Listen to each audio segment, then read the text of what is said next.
사람들의 행동의 변화를 이끌어내는 두 가지 방식이 있습니다. 첫째는 어떤 행동의 변화를 요구하고 그 합당한 행동이 이루어질 때 보상해주고 가치를 부여해 주는 것입니다. 이것은 우리가 아주 익숙한 방식이죠. 사회에서 가장 많이 사용하는 방법입니다. 소위 인센티브라고 하는 제도입니다. 공부 잘한 학생에게 상을 주고 많은 성과를 낸 직원에게 보상을 해주고 더 높은 가치를 부여해 주는 것. 사회 일반적인 방식입니다. 이것이 어떤 목표와 동기부여가 돼서 우리의 행동을 움직이게 되는 것이죠. 두 번째 방식은 정반대로 현재의 상황은 상관없이 먼저 보상과 가치를 부여해 주고 그리고 나서 그에 합당한 걸맞는 행동을 요구하는 것입니다. 이 방식은 우리에게 익숙하지 않습니다. 사회에서 위험하다고 해서 잘 사용하지 않고 합당하지 않다라고 합리적이지 않다라고 해서 잘 사용되지 않는 방법입니다. 현재 변화된 행동이 없는데 어떻게 가치를 부여합니까? 어떻게 보상을 합니까? 어떻게 축복을 합니까? 변화되지 않으면 그 부여한 가치가 다 소멸된 것 아닌가라는 생각에서 사람들이 잘 사용하지 않습니다. 그래서 우리 자신에게도 익숙하지 않은 방식입니다. 하나님께서는 이 두 가지 방법 모두를 사용하십니다. 첫 번째 방법은 율법이라는 형태로 주어진 것이죠. 우리에게 어떤 행동을 요구하고 그에 합당한 행동을 하면 복을 주시고 그에 합당하지 않은 행동을 하면 징벌을 하는 그 율법을 통해 우리를 다스리는 것이 구약의 역사를 통해 나타납니다. 그러나 이 구약의 역사를 통해 우리에게 알려주는 것은 그러한 방식으로는 사람에게 근본적인 변화가 일어나지 않는다는 것을 보여주는 거죠. 일시적이고 부분적인 변화는 일어나지만 근본적 치료는 회복은 일어나지 않는다는 것, 구약 역사를 통해 우리에게 가르쳐 주시는 것입니다. 두 번째 방법은 은혜라고 표현할 수 있습니다. 그것은 현재는 전혀 변화되지 않고 행동의 변화가 일어나지 않았음에도 불구하고 먼저 보상과 가치를 부여해 주는 것이죠. 그리고 나서 그 가치에 합당한 삶을, 행동을 요구하는 것입니다. 이것이 은혜입니다. 빌립보서 1장 27절의 말씀에 복음에 합당하게 생활하라 라는 말씀을 주십니다. 1장 17절의 말씀에 주신 이 말씀은 우리에게 율법적인 방식으로 우리에게 변화를 요구하는 것이 아닙니다. 우리가 이러한 삶을 살면 하나님께서 보상하시고 가치를 부여한다는 뜻이 아니라 하나님이 이미 우리에게 그리스도 안에서 그분의 복음을 통해서 우리에게 가치를 부여하고 우리에게 한없는 은혜와 축복을 주셨기에 이에 합당한 삶을 살라라고 삶을 나중에 요구하는 것입니다. 이 방식이 우리에게 익숙하지 않기 때문에 우리는 하나님이 은혜로 요구하시는 방식 또한 율법적으로 다 바꿔버리는 저희들입니다. 그리스도의 복음은 은혜의 복음입니다. 우리가 아직 죄인 되었을 때 그리스도께서 우리를 위하여 죽으심으로 우리에게 된 하나님의 사랑을 보여주셨고 우리를 의롭다 여기시는 그러한 축복과 은혜를 우리에게 먼저 주신 거예요. 우리가 아직 하나님과 원수 되었을 때 하나님과 우리 사이에 막힌 담을 허무시고 하나님과 우리를 화목하게 하시는 은혜를 먼저 베푸신 후에 우리에게 합당한 하나님과 화목한 자로 살라, 의롭게 된 자로 살라 라는 요구를 후에 하시는 거죠. 빌립보서 2장부터 4장까지 전체의 말씀이 우리에게 복음에 합당한 삶을 요구하시는 하나님의 말씀입니다. 이것은 율법의 방식이 아니라 은혜의 방식으로 우리에게 요구하시는 거예요. 복음을 믿는다는 것은 우리에게 주어진 이 약속, 이 축복, 이 보상, 우리에게 주어진 가치, 우리는 여전히 죄 가운데 있는데 우리를 의인이라 여겨주시고 가치를 부여주시고 우리의 삶은 여전히 변화되지 않았음에도 불구하고 우리를 거룩한 성도라 불러주시며 가치를 부여하시고 우리를 하나님의 자녀라 하나님의 백성이라 일컬어 주시면서 너희는 그 백성답게 하나님의 자녀답게 의롭게 된 자답게 합당하게 살라라고 요구하시는 거예요. 그것이 하나님께서 우리를 변화시키는 방법입니다. 사람들은 이 방법을 믿지 않습니다. 그런 방식으로 대해서는 변화되지 않을 것이라고 말합니다. 그래서 우리 자녀들을 은혜의 방식으로 대하기보다는 율법의 방식으로 자녀를 대하면 더욱더 악화될 뿐이지요. 하나님이 우리를 대하셔듯 우리가 서로를 대할 때 그것이 진정 우리 모두가 변화되는, 우리가 달라지는 하나님의 방식인 것이죠. 빌립보서 2장 1절에서 4절 오늘 본문의 말씀은 우리에게 은혜에 합당한 삶에 있어서 가장 중요한 요소를 우리에게 말씀해 주고 있습니다. 오늘 본문은 한글과 영어 성경은 여러 문장으로 나누어져 있지만 헬라어의 원어는 한 문장입니다. 아주 긴 한 문장이죠. 가장 먼저 핵심적인 동사를 찾아야 합니다. 그 핵심적인 동사는 2절 후반부에 내 기쁨을 충만하게 하십시오라는 부분입니다. 명령형입니다. 바울이 나의 기쁨을 충만하게 해라. 너희들은 이렇게 행함으로 나의 기쁨을 충만하게 하라. 또 너희들은 이러이러한 상태이니 나의 기쁨을 충만하게 하라라는 것입니다. 자신의 기쁨을 충만하게 하라는 것은 이기적인 그런 명령처럼 보입니다. 자기중심적이고 위선적인 것처럼 보입니다. 그러나 바울이 무엇을 지금 기뻐하는지를 살펴보면 이것은 자기중심적인 이기적인 기쁨이 아닙니다. 그것은 거룩한 기쁨이요 하나님의 기쁨입니다. 빌립보 성도들이 은혜 안에서 합당한 삶을 더욱 삶으로 인해서 바울이 기뻐하는 것, 그건 자기 유익과 이익을 구하는 기쁨이 아니라 정말 하나님의 기쁨에 참여하는 거죠. 이런 명령을 하면서 그 앞부분에는 4가지의 조건이 나옵니다. 이러이러한 조건으로 인해서 나의 기쁨을 충만하게 하라. 그 조건이 2장 1절에 나와 있습니다. 1절 말씀 같이 읽습니다. 시작.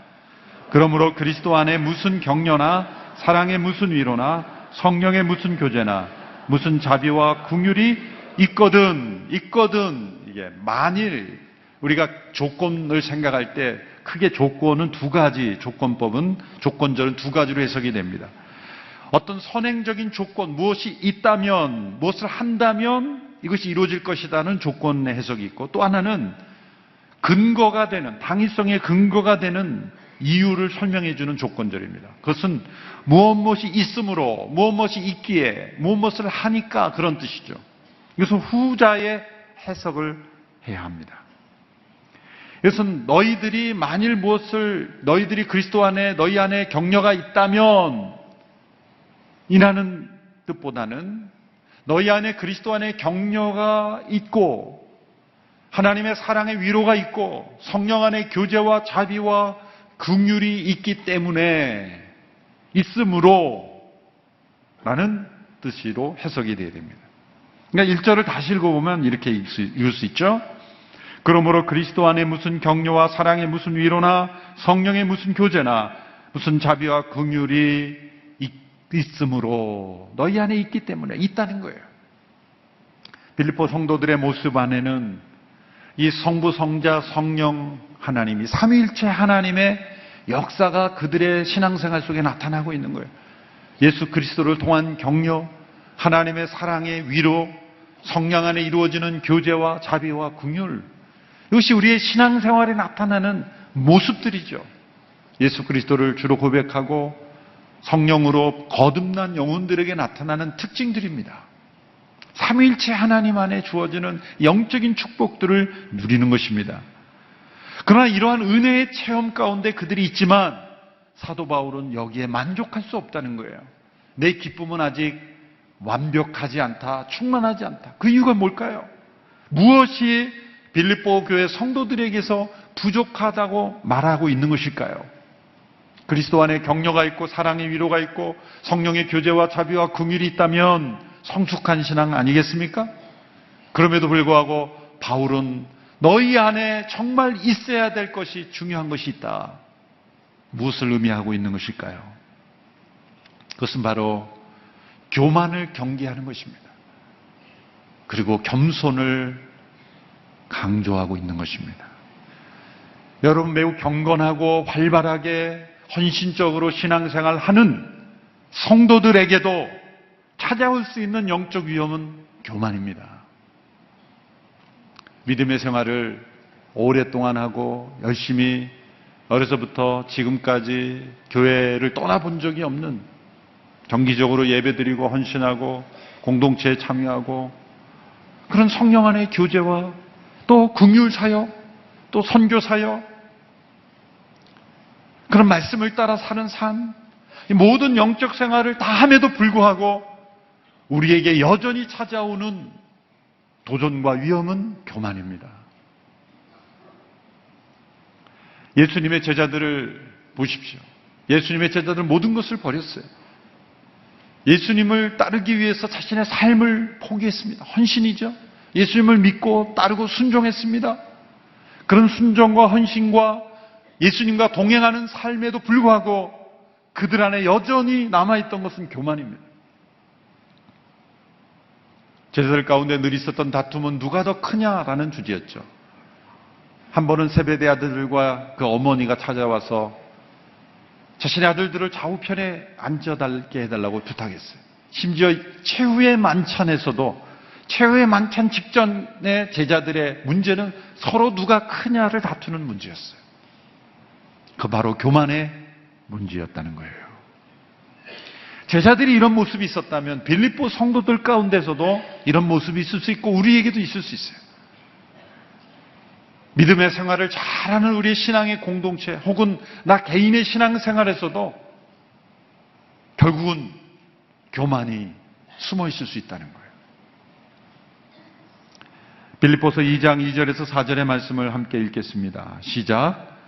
같은 생각을 품고 같은 생각을 나타내며 한 마음으로 같은 것을 생각함으로 내 기쁨을 충만하게 하십시오. 무엇을 하든지 이기심이나 허영으로 하지 말고 서로 겸손한 마음으로 다른 사람들을 자기보다 낮게 여기십시오. 여러분은 각자 자기 자신의 일을 돌아볼 뿐더러 다른 사람의 일도 돌아보십시오. 이 말씀의 핵심은 겸손하라는 말씀이에요. 복음에 합당한 삶의 핵심은 겸손입니다. 그리스도 안에 어떤 격려나 하나님의 사랑의 어떤 위로나 성령 안의 교제나 자비와 긍휼이 있다면 너희에게 있어야 할, 반드시 있어야 될 것은 겸손이다. 그런 것이 있다고 해서 신앙의 완성이 되는 것이 아니다. 겸손을 통해서만 우리의 신앙에 나의 기쁨이 충만하게 질 것이다. 반드시 있어야 될 모습이 겸손이다. 왜냐하면 이런 그리스도 안의 격려, 사랑의 위로, 성령 안의 교제, 자비와 긍휼이 풍성하게 있어도 그 속에 교만이 숨어 있을 수 있기 때문이에요. 우리 모두가 이 말씀을 통해 우리 안에 있는 교만을 분명히 볼 수 있게 되기를 바라요. 믿음의 생활을 오래 한 우리 성도들을 대상으로 만일 양육 프로그램에 겸손학교 라는 것을 개설한다면 성도들이 찾아올까? 그런 생각을 해봤어요. 말씀을 준비하면서. 겸손학교. 이 학교는 내가 먼저 들어가야 될 학교구나. 그런데 우리의 삶 자체가 때로는 그리스도의 겸손을 배우는 학교입니다. 우리 인생 자체가. 고난이야말로 우리를 겸손케 하는 하나님의 방법이죠. 스이스 루이스라는 분이 순전한 기독교라는 책에서 교만에 대해서 이렇게 정확하게 지적했습니다. 제가 읽어보겠습니다. 가장 궁극적이고 가장 핵심적인 악이 교만입니다. 성적 부정, 분노, 탐욕, 술 취함 같은 것들도 이 악에 비하면 3발의 피에 불과합니다. 악마는 바로 이 교만 때문에 악마가 되었습니다. 교만은 온갖 다른 악으로 이어집니다. 이것은 하나님께 전적으로 맞서는 마음 상태입니다. 사단 마귀는 교만하여 하나님을 대적하여 마귀가 되었죠. 사탄 마귀의 DNA는 교만입니다. 교만으로 가득 찬 존재가 사단 마귀예요. 인간의 타락은 사단 마귀가 자신들의 DNA에 있는 교만을 인간에게 심어줌으로써 인간이 하나님을 대적하게 된 것이 타락입니다. 아담과 하와가 타락한 것은 겉으로는 금지된 나무의 실과를 따먹은 행동이지만 그 본질은 무엇입니까? 왜 따먹었습니까? 사단의 유혹에 넘어간 거죠. 너희들이 이 과실을 먹으면 하나님 같이 되리라. 하나님처럼 되리라. 타락의 본질은 하나님처럼 되고 싶은 교만인 것입니다. 우리가 제일 먼저 타락하게 된 원인이 죄가 교만이었기에 우리가 마지막까지 영적 생활에 있어서 마지막에 정복해야 될 죄가 교만이에요. 교만은 우리의 영적 생활에 있어서 마지막까지 우리의 DNA 속에 남아있는 것이 교만이에요. 그러므로 그리스도 안에 격려가 있고 사랑의 위로가 있고 어떤 성령 안에 교제와 자비와 긍휼과 헌신과 많은 사역이 있다 할지라도 마지막까지 우리를 괴롭히고 남아있는 것이 결국 교만입니다. 이 교만은 매우 끔찍한 영적 세력입니다. 우리가 구원받아야 할 이유가 바로 이 교만 때문이에요. 우리는 무엇보다도 교만으로부터 온전해져야 돼요. 우리 속에 있는 끔찍한 교만이 숨어 있다는 것을 깨달아야 합니다. 계속해서 이 C.S. 루이스의 교만에 대한 통찰을 더 들어보겠습니다. 모든 악 중에서도 가장 나쁜 악이 우리의 신앙생활의 중심부에 침투할 수 있다는 것은 무서운 일입니다. 그러나 그 이유를 이해하기는 어렵지 않습니다. 덜 나쁜 다른 악들은 사단이 우리의 동물적인 본성을 이용하기 때문에 생기는 것들입니다. 그러나 교만은 동물적 본성을 통해 오는 것이 아닙니다. 그것은 지옥에서 곧장 나옵니다. 교만은 순전히 영적인 악입니다. 그렇기 때문에 다른 악들에 비해 훨씬 더 교묘하고 치명적입니다. 교만이 왜 무섭습니까? 다른 죄들은 우리의 동물적인 본성을 이용해요. 그러나 교만은 동물적 본성을 이용하지 않습니다. 지옥에서 곧장 나온다 그러는 거예요. 그리고 영적인 악이기 때문에 훨씬 더 교묘하고 훨씬 더 치명적이에요. 교만이 얼마나 무섭습니까? 선행을 행하면서도 우리는 교만과 함께 선행을 할 수 있어요. 세상은 선행만 해도 참 칭찬합니다. 그런데 우리는 선행을 행하면서 그 속에 교만이 숨어 있을 수 있어요. 얼마나 무섭습니까?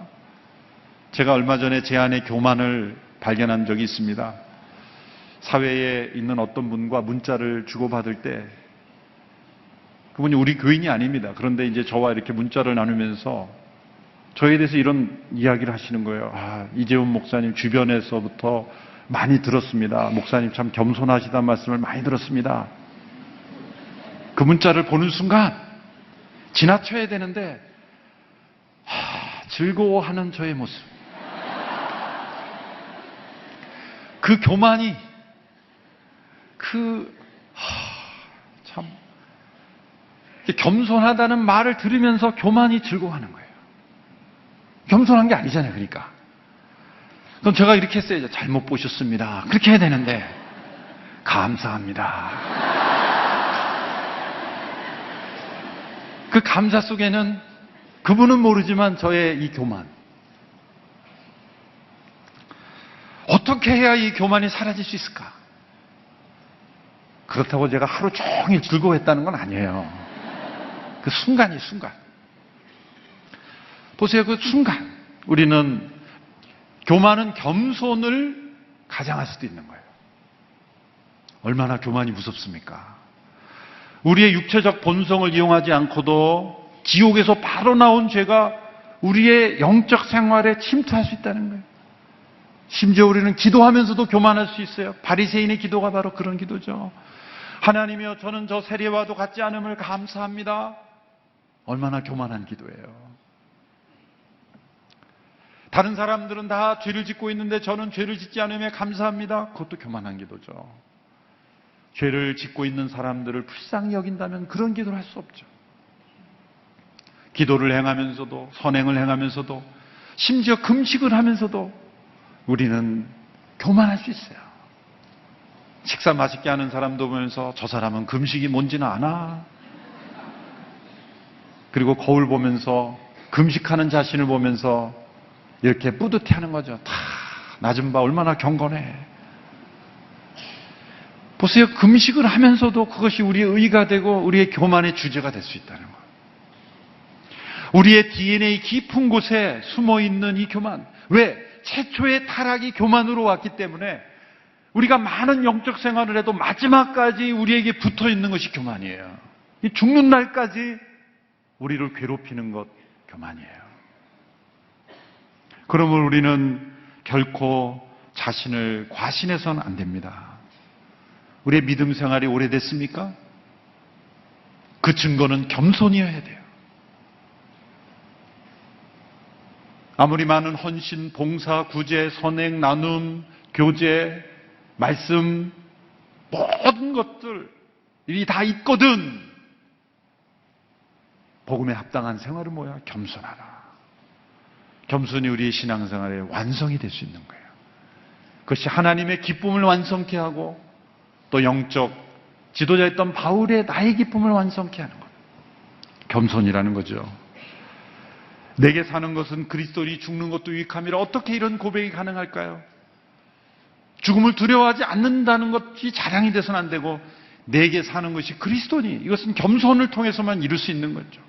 자기 부인을 통해서만 이루어질 수 있는 거예요. 겸손이 아니고는 그리스도께서 내 안에 어떻게 사실 수가 있겠습니까? 겸손은 은혜를 내 안에 계속 머무르게 하는 유일한 길입니다. 왜 우리가 하나님의 은혜를 헛되이 받습니까? 교만 때문이에요. 교만한 영혼은 하나님의 은혜를 받을 수가 없습니다. 은혜를 은혜되게 하는 것은 우리의 겸손한 마음이죠. 내가 받을 자격이 있어서 내가 합당하기에 받는다고 생각하는 순간 은혜가 쏟아지는 거죠. 그러니 얼마나 이 겸손이 중요합니까? 앤드류 머레이라는 분이 쓴 유명한 고전이 있죠. 겸손이라는 아주 오래된 고전입니다.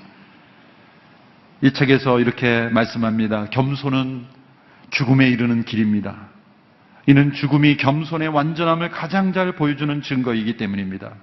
겸손은 자아의 죽음이라는 꽃에 맺히는 완전한 열매입니다. 겸손만이 완전한 자아의 죽음에 이르게 하고 죽음만이 겸손을 완전하게 하는 것입니다. 그러므로 겸손과 죽음을 본질적으로 하나입니다. 겸손에서 싹이 나서 죽음으로 그 열매가 이루어지는 거예요. 겸손의 본질은 우리의 옛자가 죽었음을 계속해서 주장하는 거예요. 자신을 포기하고 우리 타락한 본성에서 옛자의 완전한 죽음은 겸손한 상태로만 우리가 체험할 수 있는 거예요. 우리가 우리 자신을 죽일 수 없습니다. 내가 내 자신을 죽일 수 있다고 생각하는 자체가 교만이고 내가 교만과 싸워서 이길 수 있다는 것 자체가 교만이기 때문에 우리 스스로는 자아를 죽일 수가 없어요. 그래서 예수님이 죽으신 거예요. 예수님의 십자가의 죽으심으로 우리의 옛자를 함께 죽게 하신 것입니다. 그럼 우리가 해야 될 일은 뭐예요?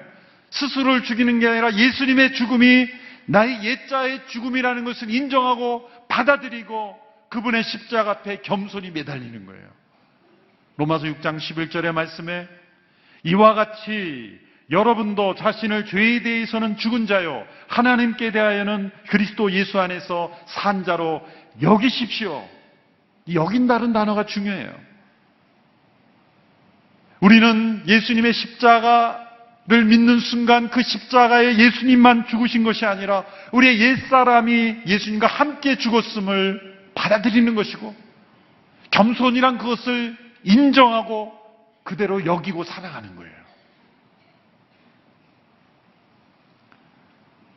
교만한 영혼은 그리스도께서 이루어지신 일을 스스로 이룬 것처럼 만들어버립니다. 우리가 고상하고 교양 있고 똑똑해서 믿음의 생활을 하는 거예요. 그래서 가만히 보면 어떤 분들은 예수님을 믿어주는 분들이 있어요. 가만히 보면 자아는 여전히 살아있고 예수님이 십자가에서 죽는 불쌍한 분이기 때문에 내가 일주일마다 한 번씩 예배 참석해서 믿어주자. 예수님께 믿음을 동량해 주듯이 예수님께 믿어주는 것이 신앙생활이 아니에요. 믿음이란 우리 자신의 죽음이고 십자가에서 우리 자신이 모두 죽었음을 받아들이고 나 자신을 내려놓고 포기하는 겸손의 고백인 것입니다. 그러므로 복음에 합당한 삶이란 무엇인가? 우리 마음속에 진정한 겸손으로 가득 차 있는 거예요. 내 스스로가 겸손한지도 모르면서 겸손한 거예요. 그게 진짜 겸손이에요.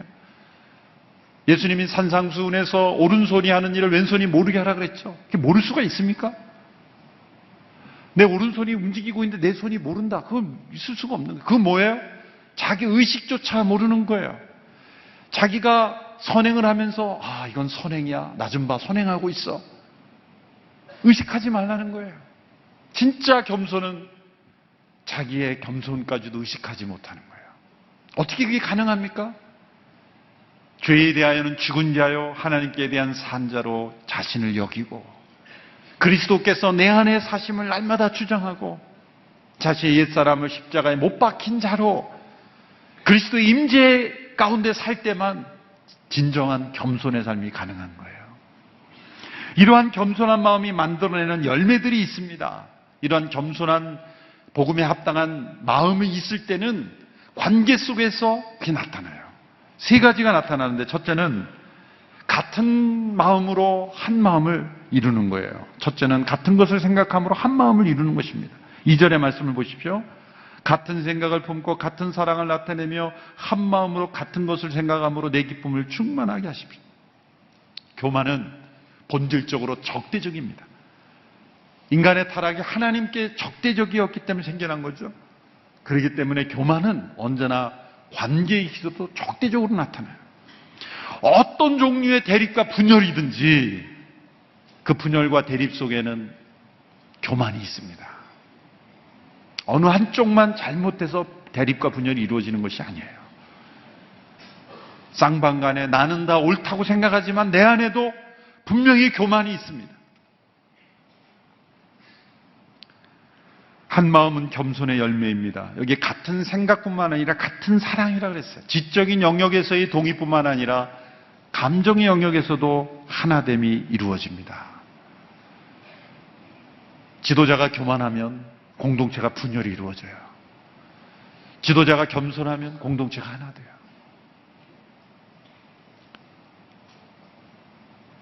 교만한 사람은 자신이 어떤 영향을 미치는지 잘 모릅니다. 뭐든지 다른 사람 문제라고 생각을 해요. 그러나 겸손은 하나 되게 하고 같은 생각, 같은 사랑으로 한 공동체를 이룹니다. 우리 성도들이 몸담고 있는 관계마다 대립과 분열이 아니라 하나됨의 역사가 일어나게 되기를 바랍니다. 두 번째로 겸손한 마음은 자기보다 남을 더 낮게 여깁니다. 이 낮게 여긴다와 낮게 여긴다. 이게 발음이 비슷해서 잘 구분해야 돼요. 다른 사람을 이렇게 아래로 보고 낮게 여기는 게 아니라 더 나은 존재로 여긴다는 거예요. 실제로는 그 겸손한 사람이 여러모로 볼 때 더 나을 수 있어요. 그렇죠? 근데 여긴다는 건 뭐예요? 사실과 상관없이 더 낮게 여기는 거예요. 똑똑한 사람들은 아무리 생각해도 내가 더 난데 자기를 더 낮게 여기는 거죠. 근데 실제는 그 사람이 더 나을 수 있어요. 모두가 볼 때 당신이 더 난데 왜 이렇게 당신은 저 사람을 더 낮게 여겨? 겸손이란 실제 내가 그 사람보다 능력이 더 많고 적음과 상관없이 그 사람의 장점을 보고 그 사람을 더 나은 존재로 여겨주는 그런 마음. 그러나 교만은 본질적으로 경쟁적이죠. 경쟁적입니다. 여러분, 교만은 가만히 보세요. 무언가를 가지는 것에 만족하지 않습니다. 교만은 다른 사람보다 더 가지는 것에 만족하는 거예요. 비교를 통해 교만이 싹트는 거예요. 다른 사람보다 돈을 더 많이 가져야 교만한 거예요. 단순히 많이 가진 것으로 교만하는 것이 아니에요. 더 많이 가지는 거예요. 다른 사람보다 더 잘나 쓴 것을 교만하게 여기는 거예요. 그냥 잘난 것 자체가 아니라 다른 사람과 비교했을 때 더 잘난 것을 기뻐하는 게 교만이에요. 자신이 남보다 더 낫다고 여기는 비교에서 오는 즐거움이 없으면 교만도 없습니다. 그래서 교만한 사람이 권력욕에 빠지는 이유가 바로 자신이 다른 사람보다 더 낫다는 교만을 만족시켜주기 때문이에요. C.S. 루이스가 한 말을 또 한번 인용하겠습니다. 제가 읽어보겠습니다. 자신이 신앙생활을 한다는 사실 때문에 스스로 선한 사람으로 여겨지거나 특히 자기가 다른 사람보다 낮게 느껴질 때는 확실히 하나님이 아니라 악마를 따르고 있다고 보면 된다. 아주 무서운 말입니다. 우리가 신앙생활하기 때문에 스스로 선한 존재로 여기는 것 자체가 우리가 교만이고, 다른 사람보다 내가 더 낫다고 여기는 것 자체가 우리는 지금 악마를 따르고 있다. 얼마나 무서운 말씀입니까? 세 번째는, 교만하지 않고 겸손한 마음은 자기 일만이 아니라 다른 사람의 일도 돌아보는 것입니다. 교만은 본질적으로 이기적이에요. 교만의 표지는 남이 실패할 때 기뻐합니다. 남이 성공할 때 배가 아픕니다. 누군가 영적인 복을 받는 모습을 보면서 좀 마음이 조금 힘들면 교만한 것입니다. 많이 힘든 만큼 교만한 거예요. 교만한 사람은 자기 일 외에는 다른 사람은 어떻게 되든 전혀 상관이 없습니다. 그러나 겸손한 사람은 다른 사람의 성공을 나의 성공처럼 기뻐하고, 다른 사람의 실패를 나의 실패처럼 슬퍼합니다. 다른 사람에 대한 배려가 항상 따라다니는 겁니다. 여러분, 우리 영적 성장이 어느 단계에 이르렀든지 교만은 가장 큰 원수요, 마지막 원수입니다. 우리는 겸손을 가장 위대한 친구로 모시고 살아가야 합니다. 이 복음에 합당한 겸손한 삶, 우리 영적 생활의 목표가 되어야 합니다. 이 겸손을 통해 나는 죽고 그리스도만 내 안에 사시는 이 삶을 우리가 함께 추구할 수 있게 되기 바랍니다. 죽기까지 겸손해야 합니다. 겸손이 우리 안에 없음을 슬퍼해야 합니다. 그리고 겸손을 배우는 데 있어서 어떤 대가를 치르더라도 겸손을 배워야 합니다. 고난을 통해 우리는 겸손을 배웁니다. 고난을 부인하고 피하려 하지 말고, 부정하지 말고, 다른 사람 탓하지 말고, 어떤 상황이든지 겸손을 배우며 날아갈 때 그것은 우리에게 영적 유익이 될 줄로 믿습니다. 겸손한 마음으로 주님의 은혜가 나를 통해 세상 속에 흘러가는 우리 모두가 될 수 있게 되기를 축원합니다. 기도하겠습니다. 하나님은 겸손한 자와 함께 하시고 교만한 자를 대적하신다고 하셨으니, 우리 모두가 겸손한 심령 되어서 주의 은혜를 날마다 누리게 하여 주시옵소서. 하나님의 복음에 합당한 삶을 살게 하여 주시옵소서. 얼마나 많은 순간 신앙생활을 한다고 하면서 교만한 속에 사로잡혀 있는 저희들입니까? 우리가 알고 있는 성경의 지식, 교회 생활의 경험, 봉사와 헌신, 나 자신의 의로움을 가지고 나 자신의 교만을 즐거워했던 저희들 용서하여 주시옵소서. 내 속에 깊이 뿌리 내린 이 교만의 쓴뿌리들을 그리스도의 임재하심으로 날마다 씻어주시고, 보혈로 거룩하게 씻어주시고, 나는 죽고 그리스도만 내 안에 사시는 진정한 겸손의 삶 살아가는 우리 모두가 되게 하여 주시옵소서. 예수님의 이름으로 기도합나이다. 아멘.